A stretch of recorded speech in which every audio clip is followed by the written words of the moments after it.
Aujourd'hui, nous allons voir comment se sentir plus serein lorsque nous avons à communiquer avec nos mains, que ce soit face à un écran, lors d'une réunion ou lors de tout type de présentation devant 5 ou plus de 50 personnes. Je sais ce que c'est la plupart du temps quand il faut communiquer et utiliser ses mains. On ne sait pas du tout ce qu'il faut qu'on fasse avec. Les mains, elles sont soit dans les poches, soit derrière le dos. Les mains, elles sont moites, on se sent mal à l'aise, on ne sait pas du tout où les mettre.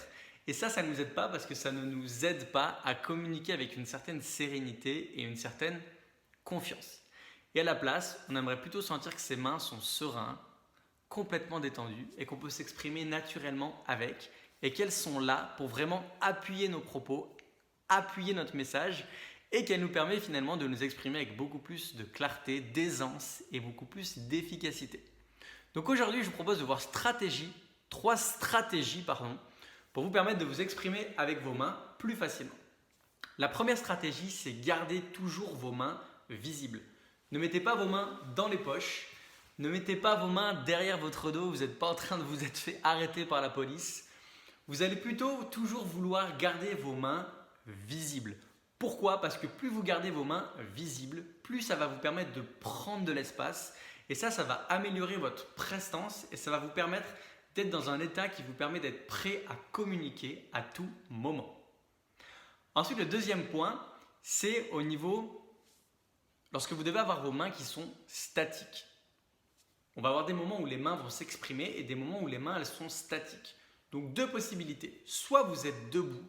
Quand vous êtes debout, tout naturellement, je vous invite tout simplement, et je vais vous montrer l'exemple, de toujours mettre vos mains au niveau de vos hanches, sur les côtés, mains ouvertes, face publique. Et ici, vous pouvez tout simplement vous exprimer avec les mains en statique qui ne bougent absolument pas. Et la deuxième chose, si vous êtes assis, je vous invite simplement, alors soit dans mon cas, vous mettez les avant-bras sur vos genoux et vous avez vos mains face publique, soit si vous êtes sur une table, vous pouvez simplement poser vos coudes sur le devant de la table. Ça va vous permettre, dans ce cas précis, d'avoir vos mains pareilles qui sont toujours visibles et cela va vous mettre dans un état où vous êtes toujours prêt à vous exprimer si vous avez besoin de vous exprimer avec vos mains. Et donc, ça nous permet d'arriver au troisième point, comment s'exprimer avec des mains qui sont en mouvement. Alors, je vais vous donner des exemples très précis. Premièrement, vous allez toujours essayer, vous pouvez garder ça à l'esprit, de toujours essayer d'utiliser vos mains pour mimer vos propos. Donc, je vais vous donner divers exemples pour nourrir votre créativité. Après, je vous inviterai à trouver vos propres exemples en fonction de ce que vous allez dire. Donc, par exemple, si vous parlez à quelqu'un, en réunion par exemple, mais même pour une présentation ça marche, vous pouvez désigner avec vos mains la personne qui va parler. Par exemple, vous êtes en réunion, vous voulez demander l'avis à quelqu'un, vous pouvez tout simplement dire « Et toi Patrick, qu'est-ce que tu en penses ?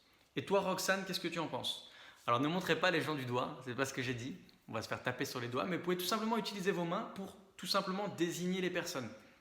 Voilà, et en plus ça a aussi l'avantage de vous donner un certain leadership par rapport aux autres. Ensuite, la deuxième chose, vous pouvez par exemple, dans un discours, dans une présentation, dire que vous avez une grande maison.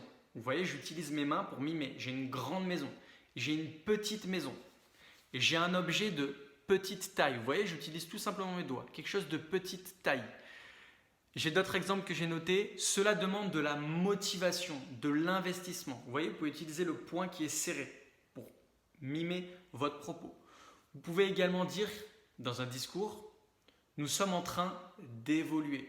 Vous voyez, par exemple, de la même manière, j'utilise ma main pour exprimer ce que je suis en train de dire. Nous sommes en train d'évoluer.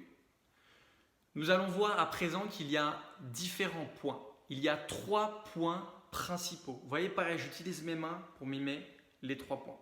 Et je vous ai donné un dernier exemple. Par exemple, pour parler de quelque chose qui est un peu plus lourd, par exemple, dans le Covid actuellement, vous pouvez dire nous sommes dans un contexte qui est particulier. Vous voyez, nous sommes dans un contexte qui est pesant. Pareil, j'utilise mes mains pour illustrer ce que je suis en train de dire. Et l'intérêt de faire ça, c'est que quand vous allez utiliser vos mains pour vous exprimer face à un public, en utilisant vos mains, vous allez prendre de l'espace et vous allez avoir beaucoup plus de prestance et les gens vont beaucoup plus avoir envie de vous écouter parce que vous avez finalement une manière de vous exprimer qui est vivante. Vous n'êtes pas juste assis en train de sortir des mots, mais vous êtes vraiment en train de vous exprimer, en train de mimer avec vos mains. Et ça va vous donner vraiment beaucoup plus d'impact à votre message. Voilà les amis, c'est ce que j'avais à partager avec vous aujourd'hui.